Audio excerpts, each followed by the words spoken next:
Next है translation.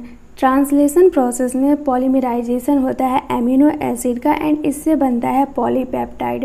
And sequence जो होता है एमिनो एसिड का उसको डिफाइन किया जाता है एमआरएनए के सीक्वेंस के बेसिस पे, क्योंकि एमआरएनए में जो सीक्वेंस होगा उसी को टीआरएनए रीड करेगा एंड उसी के अकॉर्डिंग एमिनो एसिड को लाएगा।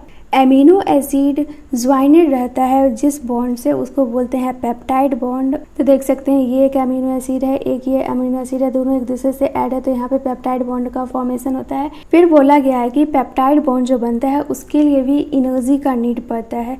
तो एनर्जी के लिए फर्स्ट फेज में क्या होता है कि एमिनो एसिड एक्टिवेट होता है एटीपी के प्रेजेंस में, उसके बाद ये लिंक होता है कॉग्नेट टीआरएनए से एंड इस प्रोसेस को बोलते हैं चार्जिंग ऑफ टीआरएनए और एमिनो एसाइलेशन ऑफ टीआरएनए। दो चार्ज टीआरएनए जो रहता है ये एक दूसरे के क्लोज आ जाता है जिसकी वजह से कि फॉर्मेशन होता है पेप्टाइड बॉन्ड एमिनो एसिड के बीच में।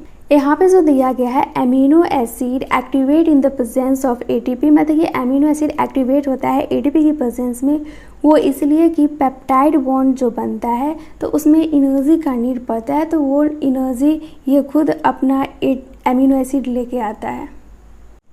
देखो यहाँ पे कैटलिस्ट दिया गया है एंड यहाँ पे एक्सप्लेन किया गया है कैटलिस्ट को। तो सेलुलर फैक्ट्री जो होता है ये रिस्पॉन्सिबल होता है प्रोटीन सिंथेसिस के लिए एंड ये सेलुलर फैक्ट्री जो होता है ये राइबोसोम होता है। राइबोसोम में कंसिस्ट रहता है structural rRNA and 80 different types का प्रोटीन एंड ये जो स्ट्रक्चरल आरआरएनए रहता है इसमें आरएनए आरआरएनए आता है। इनएक्टिव स्टेट में ये जो राइबोसोम रहता है ये 2 सब यूनिट में रहता है, लार्ज सब यूनिट एंड स्मॉल सब यूनिट में। जब स्मॉल सब यूनिट एमआरएनए पे आ जाता है तो ट्रांसलेशन स्टार्ट हो जाता है। फिर नेक्स्ट बोला गया है कि राइबोसोम का जो लार्ज सब यूनिट रहता है इसमें 2 साइट रहता है एंड इसी 2 साइट पे टीआरएनए आता है एंड इस टीआरएनए पे एमिनो एसिड ऐड होता है एंड जैसे ही ये टीआरएनए एक दूसरे के क्लोज जाता है तो यहाँ पे पेप्टाइड बॉन्ड का फॉर्मेशन हो जाता है। फिर नेक्स्ट दिया गया है कि राइबोसोम एक्ट करता है कैटलिस्ट के जैसा for formation of peptide bond. Peptide bond के फॉर्मेशन के लिए राइबोसोम कैटलिस्ट के जैसा एक्ट करता है, बट यहाँ पे जो एग्जांपल दिया गया है ये प्रोकारियोट्स के लिए दिया गया है, मतलब कि बैक्टीरिया के लिए दिया गया है। तो इसमें 23S आरआरएनए जो रहता है ये एंजाइम की तरह एक्ट करता है एंड इसको बोलते हैं राइबोजाइम। फिर बोला गया है कि एमआरएनए के एंड में स्टार्ट कोडॉन होता है एंड स्टॉप कोडॉन होता है, मतलब कि start codon starting translation start करने के लिए चाहिए एंड स्टॉप कोडॉन उसको रोकने के लिए चाहिए। एमआरएनए के पास एडिशनल सीक्वेंस होता है जो कि ट्रांसलेटेड होता ही नहीं है, इसको बोलते हैं अनट्रांसलेटेड रीजन, शॉर्टकट में यूटीआर।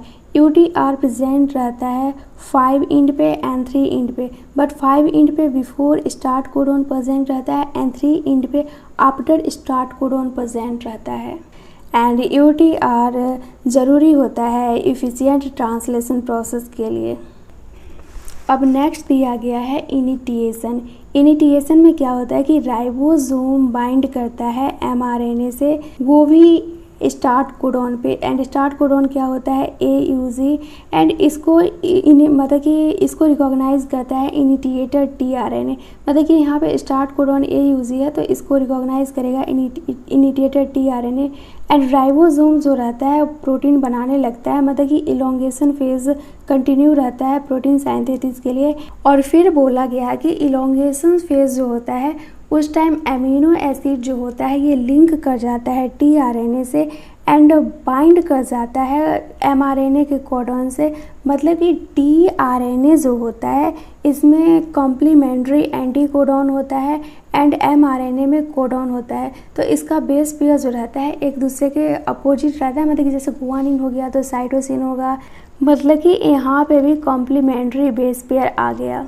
देखो जैसे ये एमआरएनए है ये टीआरएनए है, इसको बोलते हैं एंटी कोडॉन एंड एमआरएनए पे जो रहता है इसको बोलते हैं कोडॉन।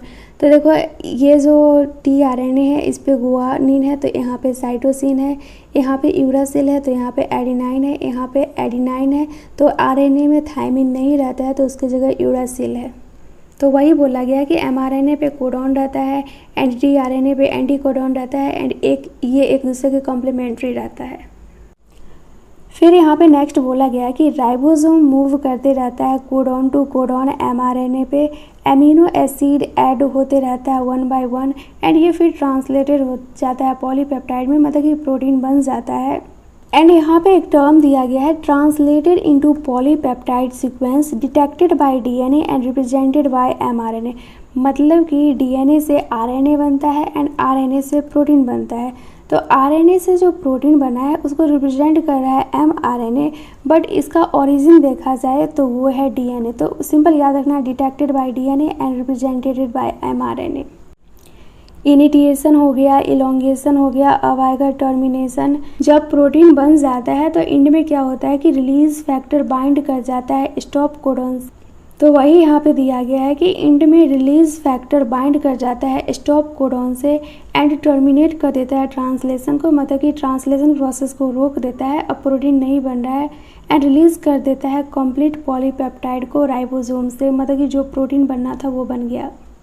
एंड ये देख सकते हैं फिगर दिया गया है ट्रांसलेशन प्रोसेस का, ये एमआरएनए है, ये राइबोसोम है, ये टीआरएनए है। यहाँ पे देख सकते हैं टीआरएनए जो एंटी कोडॉन है ये एमआरएनए के कोडॉन से कॉम्प्लीमेंट्री है। यहाँ पे साइटोसिन है तो यहाँ पे गुआनिन बना है, यहाँ पे गुआनिन है तो यहाँ पे साइटोसिन बना है, यहाँ पे यूरासिल है तो यहाँ पे एडेनाइन बना है। जैसे ही टीआरएनए एक दूसरे के क्लोज जाएगा यहाँ पे पेप्टाइड बॉन्ड का फॉर्मेशन हो जाएगा, मतलब कि देख सकते हैं अब ये जो अमीनो एसिड है इससे बाइंड कर जाएगा एंड ये टीआरएनए इधर से हट जाएगा। एंड ये यहाँ पे लिखा गया ग्रोइंग पॉलीपेप्टाइड चेन, मतलब कि यहाँ पे देख सकते हैं पॉलीपेप्टाइड चेन बन रहा है, मतलब कि अमीनो एसिड एक दूसरे से जुड़ के पेप्टाइड बॉन्ड का फॉर्मेशन कर रहा है। एंड ये है बिग राइबोसोम एंड ये है स्मॉल राइबोसोम।